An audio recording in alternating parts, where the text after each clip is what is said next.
Good morning. My name is Jen, and I will be your conference facilitator today. At this time, I'd like to welcome everyone to the BlackRock Incorporated First Quarter 2026 Earnings Teleconference.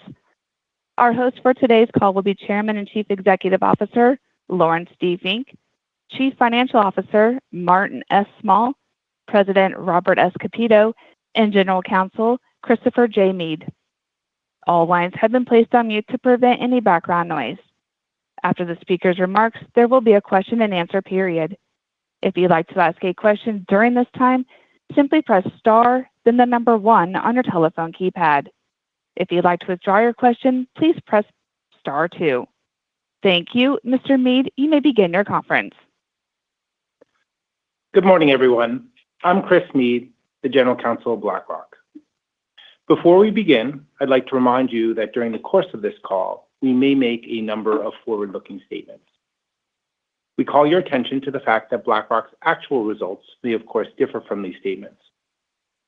As you know, BlackRock has filed reports with the SEC, which list some of the factors that may cause the results of BlackRock to differ materially from what we say today. BlackRock assumes no duty and does not undertake to update any forward-looking statements. So with that, I'll turn it over to Martin. Thanks, Chris. Good morning, everyone. It's my pleasure to present results for the first quarter of 2026. Before I turn it over to Larry, I'll review our financial performance and business results. Our earnings release discloses both GAAP and as-adjusted results. A reconciliation between GAAP and our as-adjusted results has been included in the tables attached to today's press release. I'll be focusing primarily on our as-adjusted results. It's been a standout start to the year for BlackRock. Our first quarter revenue, operating income, and earnings per share grew double digits.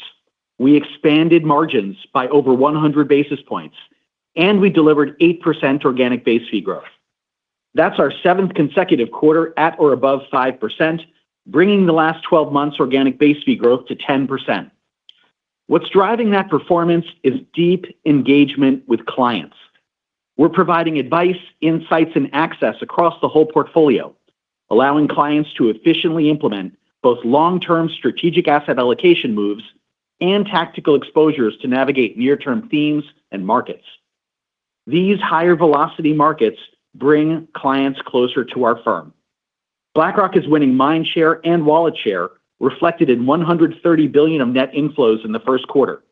Organic growth is durable and broad-based. It's consistently across product, region, and client type.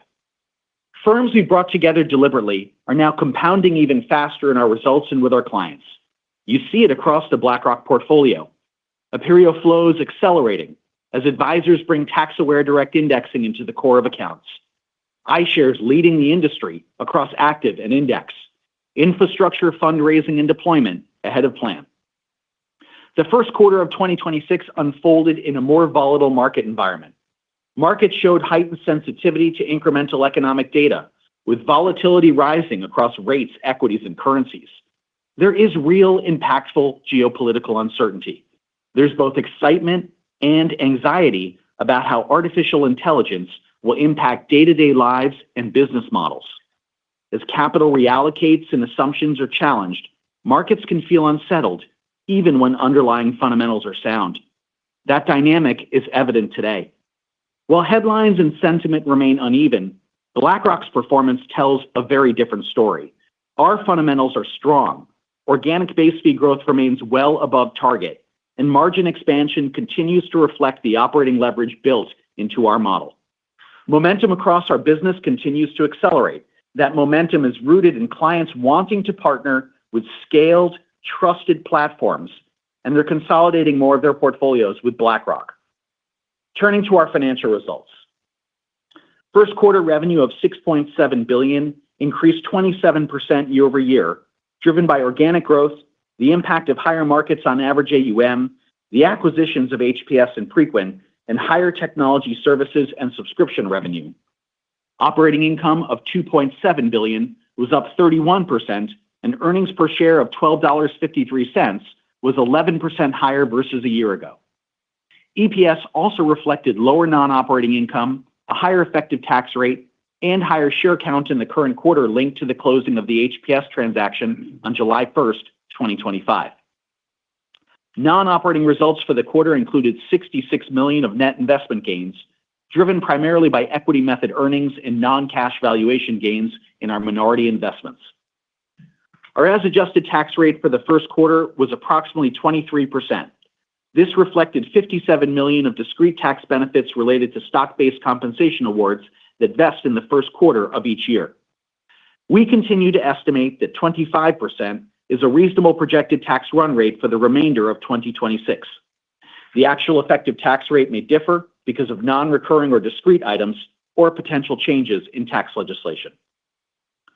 First quarter base fee and securities lending revenue of $5.4 billion was up 24% year-over-year, driven by the positive impact of market beta on average AUM, organic base fee growth, and approximately $230 million in base fees from HPS. On an equivalent day count basis, our annualized effective fee rate was 0.2 of a basis point higher compared to the fourth quarter. Our fee rate benefited from outperformance of international equity markets relative to the U.S., along with client demand for international iShares exposures, and our structural growers in systematic equities, private markets, Aperio, and active ETFs.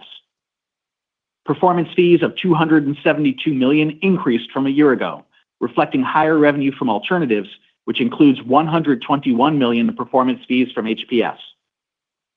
Quarterly technology services and subscription revenue was up 22% compared to a year ago. Growth reflects sustained demand for our full range of Aladdin technology offerings and a full quarter impact of the Preqin transaction, which closed on March 3rd, 2025. Preqin added approximately $65 million to first quarter revenue.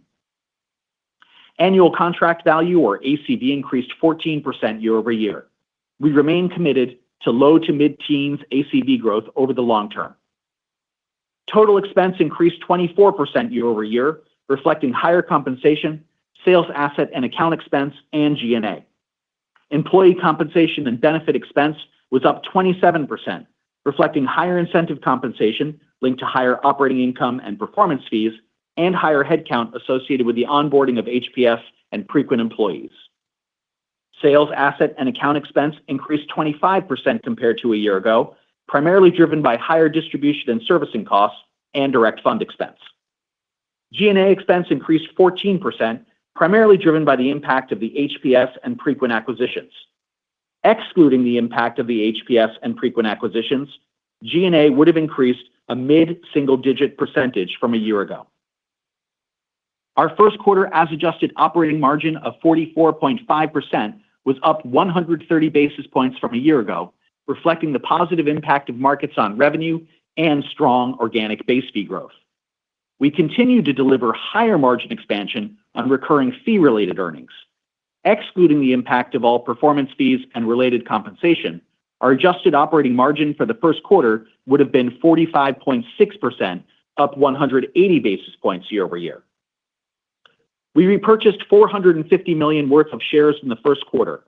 At present, based on our capital spending plans for the year and subject to market and other conditions, we still anticipate repurchasing at least $450 million of shares per quarter for the balance of the year, consistent with our January guidance.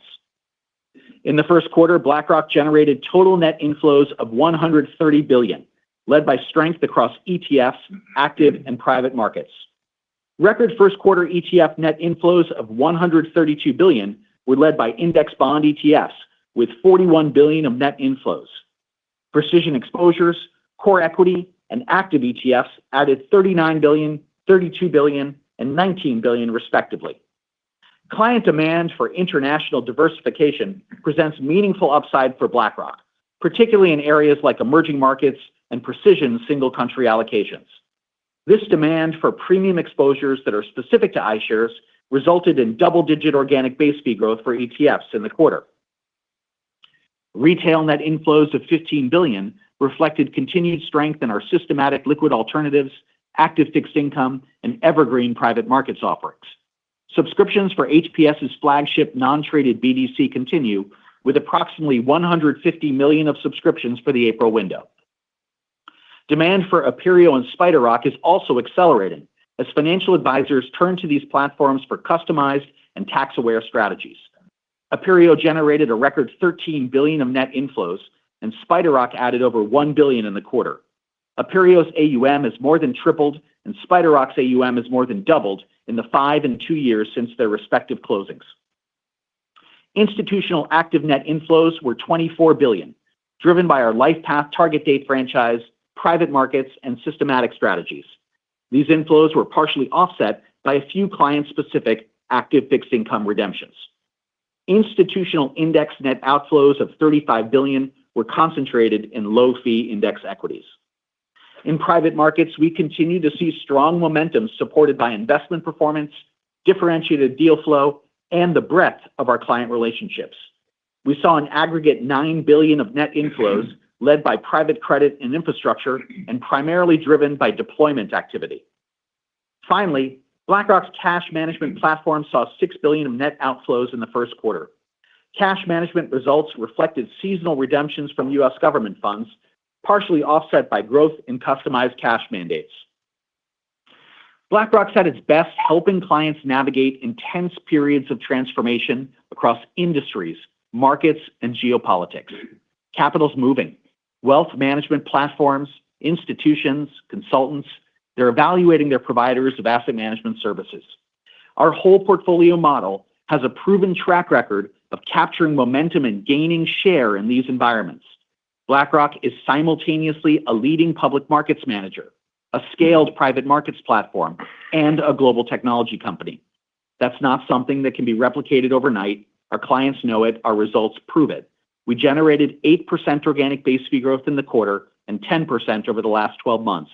At the same time, we grew revenue and operating income double digits and expanded margins by over 100 basis points. When clients are making big decisions about their portfolios, they're choosing BlackRock because we can meet them across public markets, private markets, and technology, all on one platform. We have the investment expertise, the technology, the global reach, and the track record. And we have nearly 25,000 colleagues, one BlackRock, working together to deliver excellence for our clients and growth for our shareholders. With that, I'll turn it over to Larry. Thank you, Martin. Good morning, everyone, and thank you for joining the call. This was one of the strongest starts to a year in BlackRock's history. Clients awarded us with $130 billion in net inflows in the first quarter. That drove 8% organic base fee growth, representing our highest first quarter in the last 5 years. Technology services ACV grew 14%. Our margins expanded by over 100 basis points to 44.5. And our firm's effective fee rate moved upward. And over the last 12 months, clients entrusted BlackRock with $744 billion in net new assets, powering 10% organic base fee growth. Our result reflects a global business with accelerating momentum, deep client engagement worldwide, and a platform built to compound through cycles. But our position reflects something larger than one quarter or even 1 year results. The conversations I'm having with clients around the world confirm what our results already show. Our business is becoming more global and more connected. Our brand is strengthening in every region in which we operate. I've seen it deepen even in the last few weeks in my trips to Mexico, Europe, and my conversations with colleagues and clients in the Middle East. I want to recognize the resilience and partnership from our employees, our clients, and our board members in the Middle East. We'll continue to do everything we can to support them. In a world where capital is moving and provider relationships are being reevaluated, BlackRock is a trusted destination. A major part of my role has always been spending time with clients. My 2026 schedule has already been filled with rich dialogue with CEOs, sovereign wealth funds, pension funds, insurance CIOs, wealth managers, and governments. In these conversations, I hear a consistent theme. The world feels different, not just uncertain, but different. The world is reorganizing around self-reliance. AI is reshaping how we live and how we work. Private markets are a large and growing part of the capital markets, and clients are turning to BlackRock to help them understand what this means for their portfolios and for their beneficiaries. We're engaged with clients across every channel, geography, and asset class. Many of these conversations would not have been possible 5 years ago because the platform we now have built did not exist. We built it by bridging public and private markets and by expanding iShares into new regions and asset classes, by unlocking personal SMAs through Aperio, and by making active a true scale business through systematic alpha. BlackRock is playing a role that goes beyond asset management. We're partnering with governments and clients to help more people grow with their economies and with their countries. Through iShares and our local platforms, we're helping turn citizens into investors in their local economies, in India, in Mexico, in Japan, in Europe, and beyond. Much of our work is focused on making retirement investing more accessible. Strong retirement systems deepen on deep functioning capital markets, and deep capital markets are built in part by the savings of people planning for retirement. BlackRock's role in retirement is resonating in every conversation I have with every governmental leader. Retirement is foundational to BlackRock. Our platform spans defined benefits and defined contributions and brings together public and private markets, active and index, and technology at a global scale. That combination differentiates us in the U.S. as plan sponsors consider the role of private markets in 401ks. But it's also shaping how we partner with clients in regions like the Middle East and India to build a more durable retirement system and local capital markets. We're invested ahead of our clients' needs and secular forces driving growth in capital markets. We're more confident than ever in our model, and the breadth of our pipeline has never been greater. BlackRock's diversified platform is an advantage. We develop whole portfolio solutions at scale. We're deepening client relationships and enabling more durable growth. It provides resilience and it gives us upside capture when market conditions shift. When clients rotate towards international exposures they did this quarter, BlackRock benefits. iShares is differentiated in that it indexes virtually every slice of global equities and bond markets, from broad benchmarks to emerging markets to single country precision exposures. Demand for these premium exposures drove record iShares first quarter net inflows of $132 billion, with net base fees double what they were compared to this time last year. Our active ETF platform has grown 4 times in the last 2 years to more than $110 billion in AUM. Net inflows of $19 billion led the industry. We said that we believe that active ETFs can be a $500 million or greater revenue generator by 2030, and we're already more than halfway there. Strong client engagement drove $3 billion of active equity net inflows. For BlackRock, active equity is a growth area. Our systematic equity offerings remain one of the leading investment performance engines. We're working on a number of other systematic equity assignments with clients around the world. Clients want to harness AI, decades of proprietary data, and BlackRock's track record of turning quantitative rigor into long-term investment performance. Then in retail active fixed income, we raised $2 billion, led by our top-performing unconstrained strategic income opportunity fund. We're firmly in the era of whole portfolios. Clients want advice. They need allocation and implementation across public and private markets together at scale. A decade ago, fiduciary's best practice often meant diversifying across a number of managers. As portfolios and governance have grown more complex, our clients are actually increasingly choosing to work with fewer strategic partners, many times just one. We see that shift reflecting the industry outsourced CIO assets, which have more than doubled over the last 5 years. This movement towards whole portfolios is playing directly to our strengths. Clients are choosing BlackRock because we build together asset management and technology across public and private markets seamlessly in one integrated platform. The whole portfolio construct has resonated for years in our institutional channel, where we've been entrusted with approximately $300 billion in large-scale outsourcing mandates over the last 3 years. In wealth, we are also opening new avenues of growth as demand for public-private tax awareness investing reshapes how investors build their portfolios. BlackRock's wealth platform spans over $1 trillion in AUM, with global distribution across tens of thousands of financial advisors. It delivers seamlessly integrated public and private market solutions, model portfolios, and practice management capabilities. That significant value proposition as wealth management firms rethink their product shelves and look to do more with fewer partners. We're seeing demand across our wealth offering. That includes a record quarter in Aperio and SpiderRock, outsourcing mandates, and net inflows into liquid, active, and private market strategies. Private markets, including net inflows into our LTIF 2.0 funds in Europe and our flagship non-traded credited BDC. The combinations of GIP and HPS with BlackRock are surpassing the highest expectations we underwrote. GIP 5 closed above its $25 billion target and is already majority committed through recently announced deals like TCR, AES, and Aligned. Then joining HPS outsourcing structuring expertise with BlackRock's relationship network has supercharged our combined origination capabilities. That allowed us to be more selective while still actively deploying capital at scale. These businesses are not just integrating, these businesses are accelerating.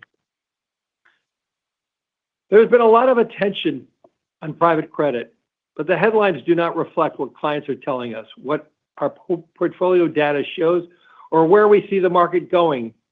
Demand is structural. Private credit serves an important role in the financing ecosystems. Banks, governments, public capital markets cannot fully address the world's growth and investment capital needs. That isn't changing.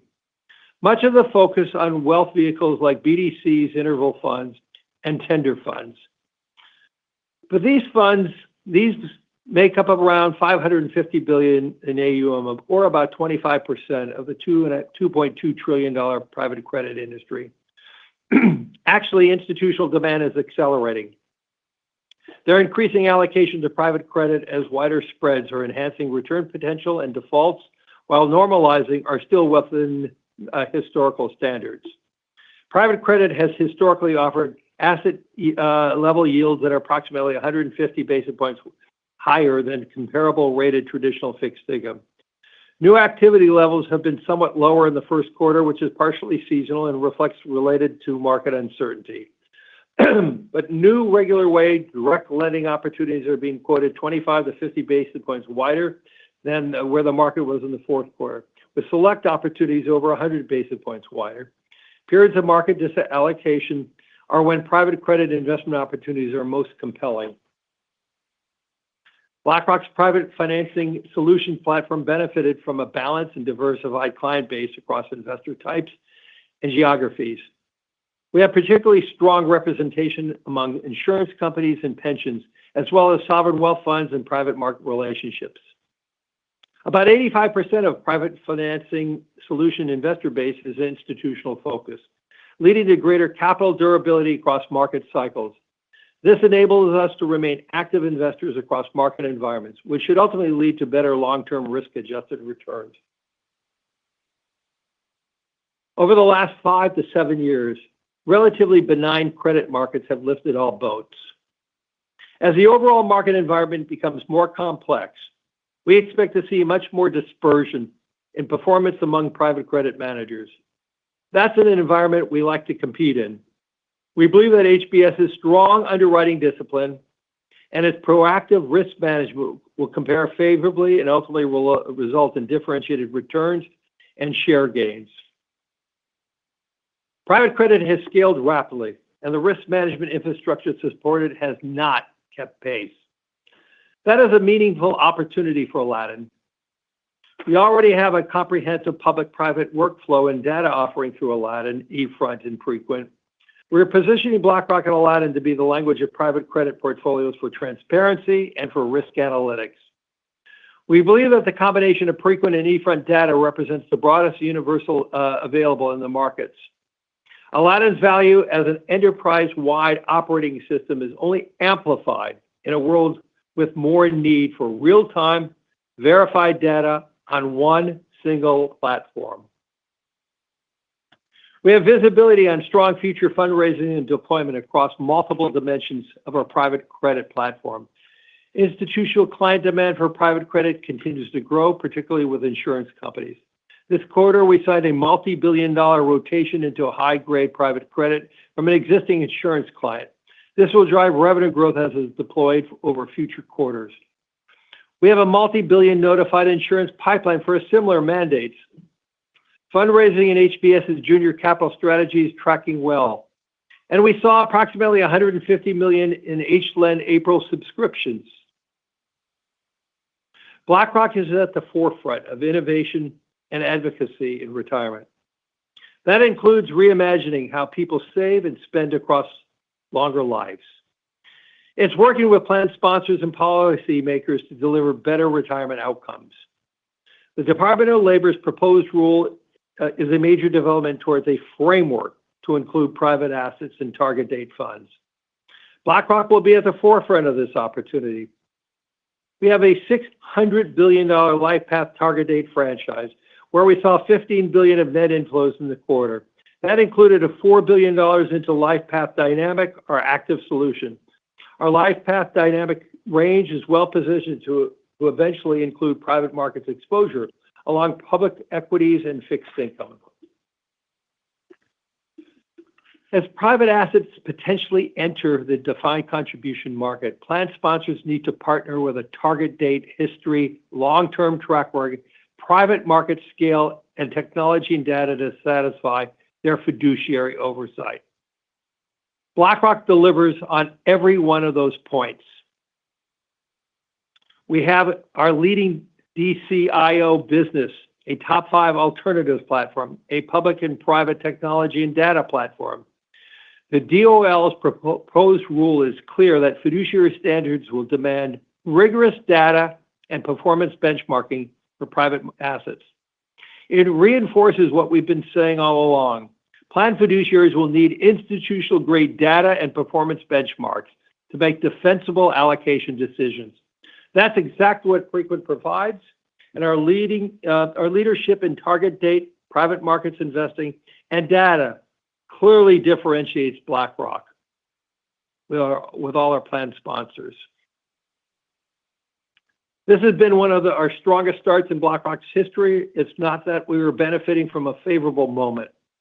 We're actually benefiting from a durable platform, one that has been built over decades, over long strategies, and we are equipped for this type of environment. An environment where capital is moving and fundamentals are being reevaluated. The pipeline ahead of us is among the broadest I have seen at BlackRock. Actually, momentum is accelerating. We're energized by these opportunities ahead. And most importantly, I would like to thank all of our BlackRock colleagues for the work they've done each day to deliver for our clients and our shareholders. With that, operator, let's open it up for questions. Thank you. At this time, I'd like to remind everyone, in order to ask a question, please press star, then the number 1 on your telephone keypad. If you do ask a question, please take your phone off its speaker setting and use your handset to avoid any potential feedback. Please limit yourself to 1 question. If you have a follow-up, please re-enter the queue. We'll pause for just a moment to compile the Q&A roster.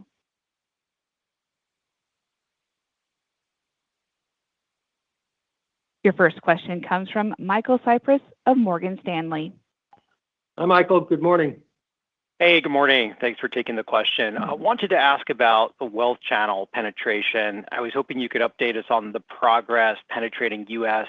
and international wealth channels, particularly for alternative products. What milestones should we be tracking over the next 12, 24 months? And what impact might we see from the uptick in redemptions across evergreen private credit products? Martin? Thanks, Mike. So we're proud to manage more than $1 trillion of assets for wealth managers across the BlackRock platform. It really covers every corner of a client portfolio, from models to separately managed accounts, ETFs, private markets. We're a technology provider. Our Aladdin technology sits on the desktop of financial advisor that brings institutional quality portfolio construction right to the desktops. We have the largest client-facing team in the industry, covering every corner of the U.S. marketplace, from full-service brokerage and wirehouses to independent broker-dealers and RIAs. And we have very strong relationships with private banks all across the world, in the United States, in the Americas, Europe, and Asia. We have a diversified product business, strong track records, and great distribution. I think you really see that come through in the first quarter retail net inflows of $15 billion. That was driven by a record $13 billion into Aperio, $3 billion into liquid alternative strategies, as well as demand for strategic income opportunities, active fixed income, and our evergreen private markets. I'd call out that that's 9 consecutive quarters of retail net inflows. So this continues to be a durable, strong growth channel for us. Let me comment just on kind of 2 areas that I think are worth highlighting. So the first is that growth in this channel is being driven by demand for whole portfolio services, the move from brokerage to advisory, and that's led to a growth of ETFs and SMAs, 2 places where BlackRock is an industry leader. It's also put a big focus on after-tax investing. I think for a long time, the language of the industry was sort of pre-tax returns or asset class level returns. The fact is our clients pay for college, they pay for healthcare, they pay for mortgages. They ultimately pay with those things with after-tax dollars. So putting after-tax portfolio construction has been at the heart of what we're trying to do at BlackRock for taxable investors all over the world. It was at the heart of the rationale for the Aperio acquisition, and it's really driving growth in these businesses. Aperio net inflows were record levels for a 5th straight year in 2025, and we saw a new quarterly record in the first quarter with $13 billion. SpiderRock added a quarterly record of $1 billion of flows with options overlay on top of SMAs. I'd call out just some interesting things there that I think are kind of high growth areas. In that $13 billion of direct indexing flows, about $9 billion was long-only traditional direct indexing. $4 billion was in long-short strategies. Think of those as having additional abilities to create tax loss harvesting opportunities. We continue to see a lot of growth there in that platform, and we have a really unique advantage of bringing together the long-only capability with the long-short. So we continue to believe that long-short direct indexing with options overlay is going to be a great growth area, and we hope to double, triple that business over in the near term. Second, model portfolios. Model portfolios in the wealth management segment is the same as OCIO in the institutional segment. It brings professional management, it brings scale, it brings convenience, and customized and ETF-based models are really a huge part of an advisor's growing practice. Roughly 40+% of our iShares flows, particularly in the US, come from model portfolios. So we're expanding those solutions to include private markets in the convenience of a model portfolio. And then just last on your piece about evergreen wealth strategies are a big part of what we see as being retail access vehicles for wealth management platforms. And even with some moderation of private credit BDC flows, overall evergreen flows are pretty stable and steady. I think you see that in the industry data, whether that's on interval funds, tenor funds, private equity, real estate, secondaries, infrastructure, so on and so forth. So we think there's a great opportunity to continue to expand our evergreen lineup. We have our H-Lend flagship, and we're on track to bring an H-series of vehicles to market for private wealth over the course of 2026. You can actually find registration statements on the SEC EDGAR website for real assets or HREAL and net lease strategies with HNet.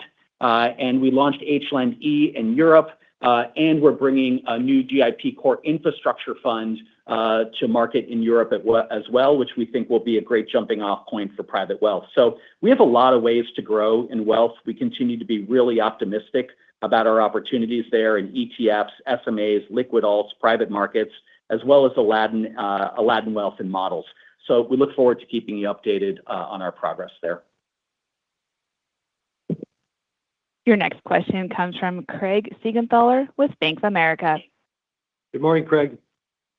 Good morning, Larry. Hope everyone's doing well. 2 weeks ago, we received a proposal from the Department of Labor to help support DC plan sponsors' decisions to select privates in the 14 trillion 401k channel. So just given your size with your target date franchise, what are your initial thoughts on the proposal?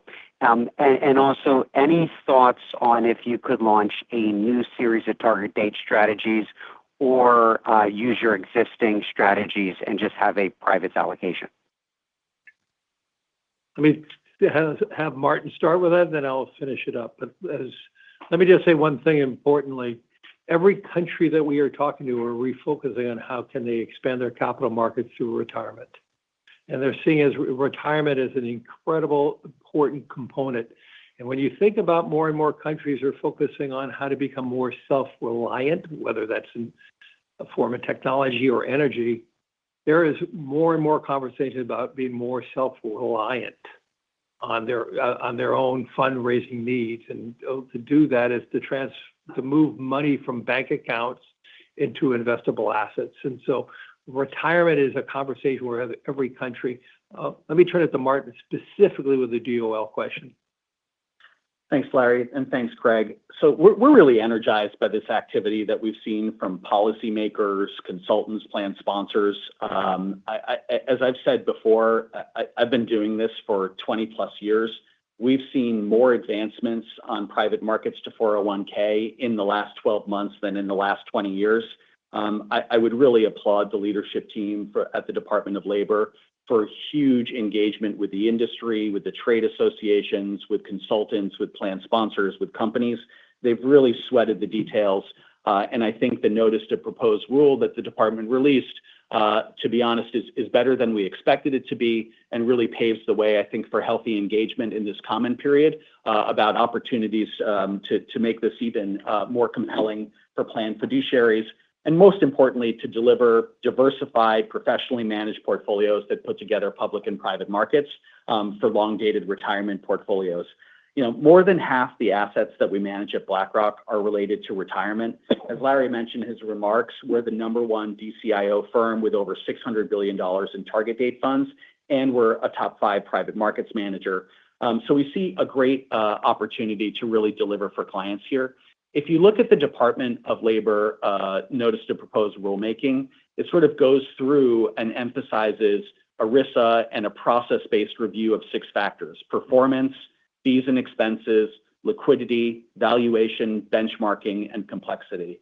And I think in Larry's comments from quarter to quarter, he's been very clear in talking about the value of things like frequent data, especially on that part of benchmarking and how plan sponsors and consultants can make good fiduciary sound process-based decisions under the protections of ERISA by leveraging data. We think that's a huge opportunity to do good while we do well, to do good for plan sponsors and for plan participants while we do well.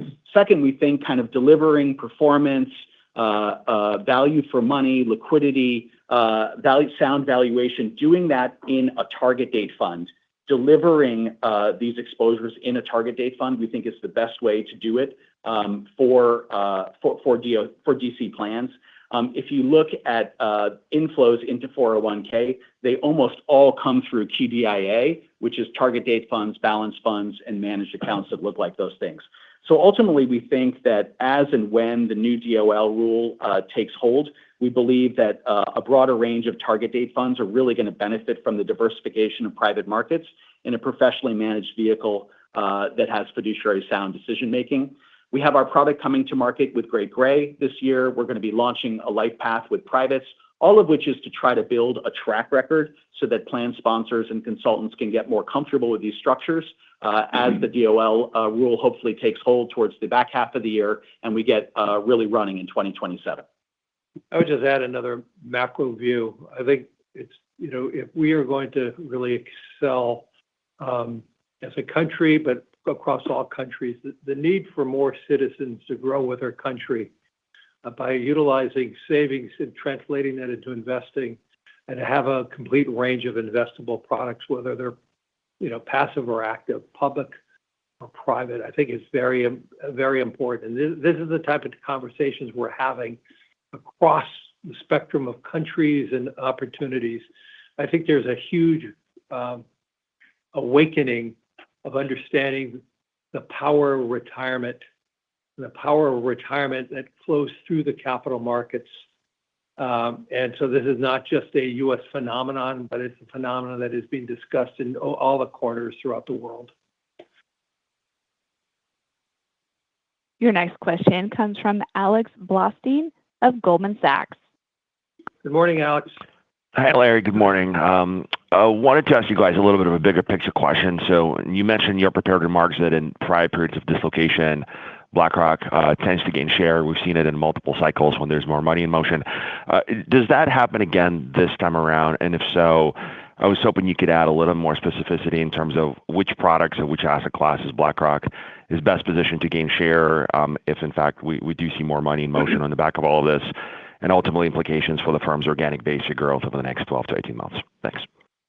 Well, I think we've said it in different snippets, but I do believe our positioning in retirement, our positioning in now infrastructure and privates, our positioning in iShares and the breadth and the global footprint we have, we're just seeing more and more different types of opportunity. The speed in which we're deploying capital in GIP5 and infrastructure, I talked about that. The opportunities for more and more countries are looking to and having a great need to build out their infrastructure, especially with this AI revolution going on. Actually now getting back to self-reliance, more and more countries have a greater need to find different sources of power for self-reliance than dependent on the importation of energy. So the need for building out, let's say, solar, which I talked about in my chairman letter a few weeks ago.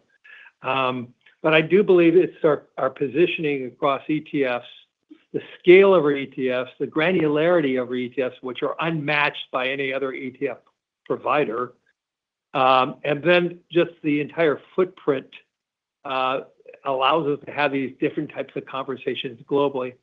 In the U.S., as Martin just discussed, the role of Aperio in terms of tax, advantage portfolios, as the threat of higher taxes and all these other issues are playing into the strength of the platform that BlackRock systematically built over the last 20 years. And I think if you think about the platform that we built across public and private markets, and now the platform we built across public and private markets, overlaying investment technology has given us this unique ability to have conversations in all the corners of the world. And I can't underscore enough the conversations we're having related to the growth and role of capital markets. I have had conversations even in this week about the need for Europe to have a capital markets union. What does that mean? The conversations we're having across Japan and the Middle East and every other corners. I was in Mexico last week talking about that role and that opportunity. So we're involved in these conversations and all these different, at the government level, but involved in these conversations at the institutional level. And our platform also speaks to the wealth platforms worldwide. Martin, do you want to follow up with any more of that? Yeah, I think Larry captures the sort of gestalt of the client perspective, I think, beautifully. Alex, I'd note for you that March 2026 was the worst month for broad markets since September 2022. In September 22, broad stocks were down 10%, broad bonds were down 4 to 5%. In March 26, stocks were down 7 to 10%, broad bonds traded down 2 to 3%. I think BlackRock is getting better and better through market environments of taking share and delivering more sustained organic growth. And we think we can confidently and consistently deliver 6 to 7% growth from our structural growth segments when markets are especially supportive or when clients rotate into higher fee segments in any quarter. There's two broad vectors for this growth. The first is structural growers. The second is whole portfolio relationships. The structural growers are the products and services that have this all-weather growth. They're ETFs, they're private markets, models, tax-aware strategies like Aperio and SpiderRock and Systematic. They're the ones where I think we take disproportionate share as those structural trends advance forward. But the second avenue of sustained organic growth is whole portfolios, right? It's that clients want to consolidate business with fewer providers. They're looking for more from the platforms that they do business with. So share gains are a source of organic growth for scaled players like BlackRock. I mean, if you look at the industry flows for the last several years, the top 5 asset managers, they're consolidating 80+% of the flows. But this is still an extraordinarily fragmented business by assets and revenue. So this ability to consolidate share is another avenue of sustained organic growth. And my own sense of the markets today across some of the private credit tumult is that this is an opportunity for BlackRock to take share in that market, particularly in private markets across wealth platforms, where clients are saying, we want a more whole portfolio relationship so that we can think about how to put our public markets together with our private markets, how we can manage our practices through these market cycles. So we actually think some of this shakeout in credit is actually good for our organic base fee growth profile away from the structural growers that we're confident in already. Your next question comes from Mike Brown of UBS. Good morning, Mike. Great. Good morning, Larry. That's a bit more of a macro question here. With the Middle East conflict, that certainly presents some clear geopolitical macro challenges here that could perhaps shift some of the capital priorities. You touched on that a little bit here, but are you seeing any change in sovereign wealth behavior as they think about allocations, and maybe any read on Asia, just given some of the added pressure to their economies from higher energy prices? Thank you. Specifically in the Middle East, we have not seen any changes in behavior. This week, I'm meeting 2 finance ministers from the Middle East. We could tell you in some of the co-investments that we've done already in the last few months, the Middle East has participated quite largely in some of our co-investments and their opportunities. So in actuality, we've seen actually no change of behavior.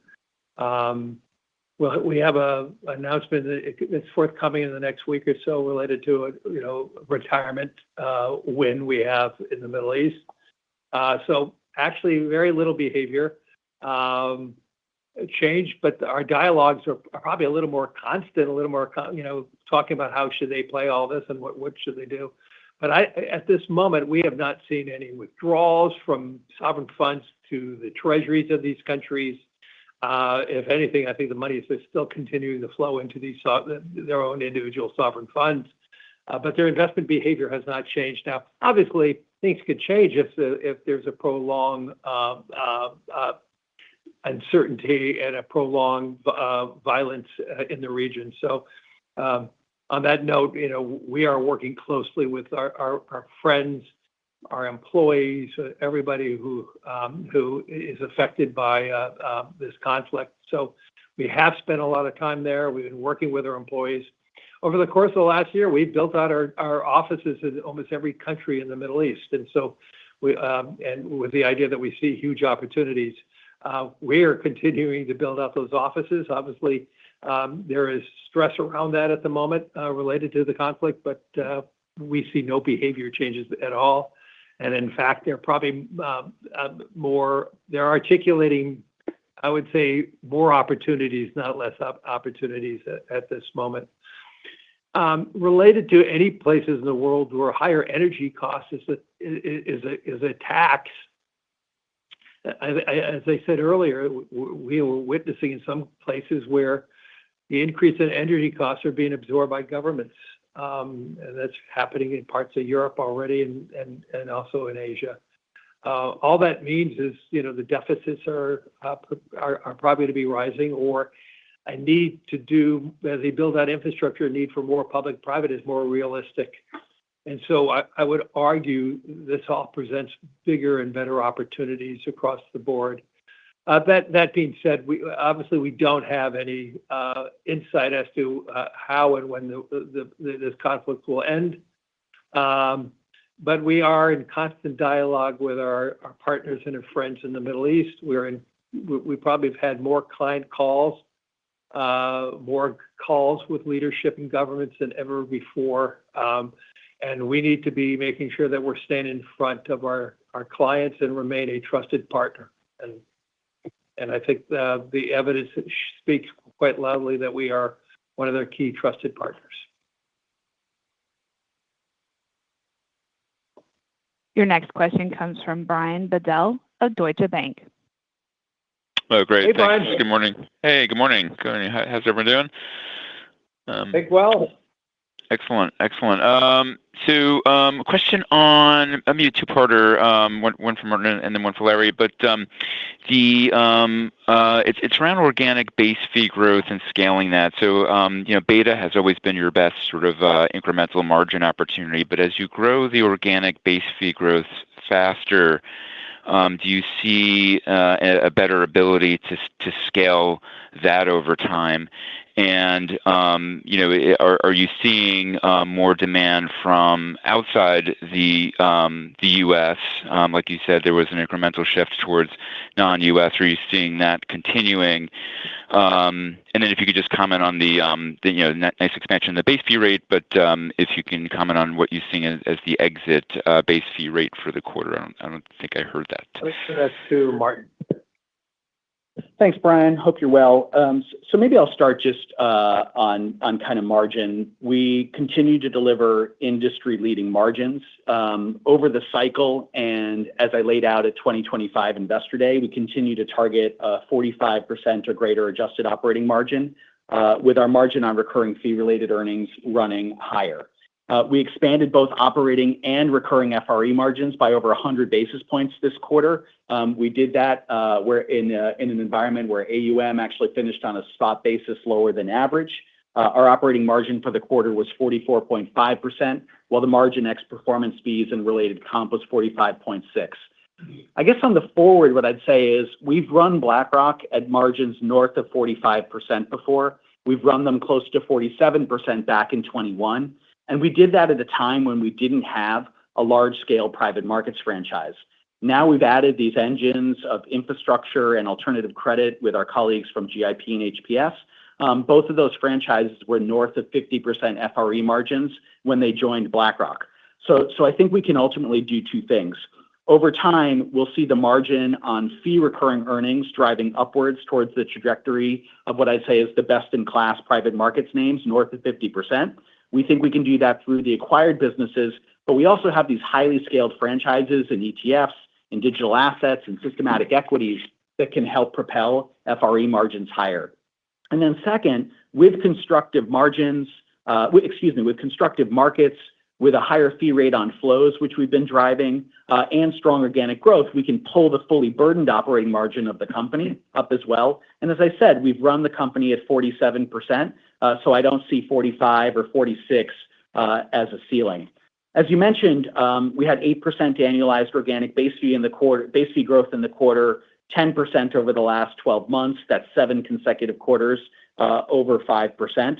The fee rate was up 0.2 of a basis point sequentially. That's on strong market performance in our higher fee public markets book, particularly coming from EM and international equities, along with this client demand for international iShares exposures and the systematic growers that have higher fee rates like systematic equities, private markets, Aperio, and active ETFs. What I'd say is global equity markets have improved in April. And we always disclose the revenue-weighted indexes in the supplement, but the BlackRock Equity Index is up about 5% in the first 2 weeks of April. At the end of March, our base fee entry rate was approximately 2% lower than the first quarter base fees, but that's basically been recovered with the April market performance.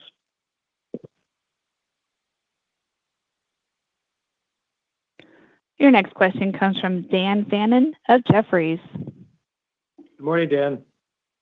Thanks. Good morning. I was hoping you could expand upon some of the trends at HPS and just private credit broadly and distinguish between the institutional conversation and activity versus what you're seeing in retail, and also comment on deployment in this type of market as well. Great. Martin? Yeah, I guess I'll start with, first that, HLEND is one of the best performing non-traded BDCs in the market. It's logged 10.4% annualized total return since inception. It's one of the only funds among major peers with positive performance in 26, with $840 million of Q1 subscriptions, including the DRIP, and approximately $150 million for the April window. We continue to see good engagement with the HLEND base. We continue to see good engagement across wealth clients for evergreen structures, and we continue to believe that we can grow there through time. I would offer just briefly that I think BlackRock's in a different place than other firms on these questions. For BlackRock, our 2030 strategy is to drive organic base fee growth at 5+% through a broad public-private markets platform, and our track record showing that we can more consistently generate 6 to 8%. And so we're not reliant on any one engine. We're not reliant on any one product. So we may or may not go through a period of elevated redemptions relative to historical levels and more muted subscriptions in wealth channels for private credit funds. We don't know for certain. We do see long-term demand for institutional grade private credit as intact, and HLEND flows and fee rates are just generally accretive to our 2030 plan, whether they're at 25% or 50% or 75% of historical levels. We're broadening out the evergreen lineup, as I mentioned, with real assets, with net lease strategies, with Europe. So we think we have great opportunities to grow in wealth. What I'd say is the business is generally about 10% retail private markets at BlackRock.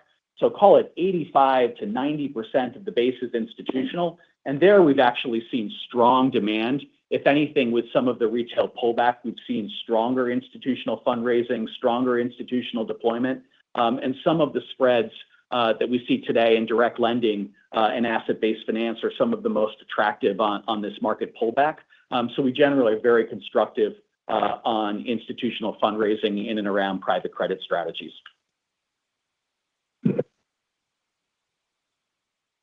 Your next question comes from Brennan Hawken of BMO Capital Markets. Good morning, Brennan. Good morning. Thank you for taking my question. Curious to hear your plans. Saw that you guys filed for the IQQ. So curious to hear your plans around that and the NASDAQ complex, and whether or not you guys are considering a fee holiday to help your product gain scale. Looking at the S&P complex, it's much larger. So if we see a chance for competing products to get launched there, the idea that it would expand the pie versus cannibalize? Thanks. Good. Martin? Thanks, Brennan. Hope you're well. So we filed a registration statement with the SEC on the NASDAQ 100 Index ETF, the IQQ. So due to those regulatory filing restrictions, we're not able to provide a lot of detail beyond what's in the filing. What I will say is that at BlackRock, we have a long-standing and continuously growing partnership with NASDAQ. We're already the largest manager of NASDAQ 100 ETFs outside the United States. We manage $25 billion across ETFs listed in Europe, Canada, and Hong Kong. In the U.S., we also have the NASDAQ Top 30 and Next 70 Index ETFs, as well as the NASDAQ Premium Income ETF. And now IQQ is similarly trying to facilitate access for U.S. investors with an iShares quality option in one of the most widely tracked indexes. We're differentiated at BlackRock. We've got two distinct global ETF ranges, the U.S. and Europe. These scaled platforms enable us to port proven growth franchises and distribution approaches across geographies. That's a meaningful differentiator for BlackRock. So we believe we continue to grow access to these exposures with high quality iShares institutional grade management. And we look forward to keeping you updated on our progress once we get through the registration period. Ladies and gentlemen, we have reached the allotted time for questions. Mr. Fink, do you have any closing remarks? Thank you, operator. Thank you for all joining us this morning and for your continued interest in BlackRock. We opened 2026 with one of our best starts to the year on record. We're aligning our platform alongside long-term client needs and structural growth drivers, and it's showing up in a meaningful way in our results. The strength of the firm, our breadth Our scale, our connectivity is positioning us well to continue to be delivering value for our clients and differentiating long-term growth for our shareholders. Thank you, and have a good quarter. This concludes today's teleconference. You may now disconnect.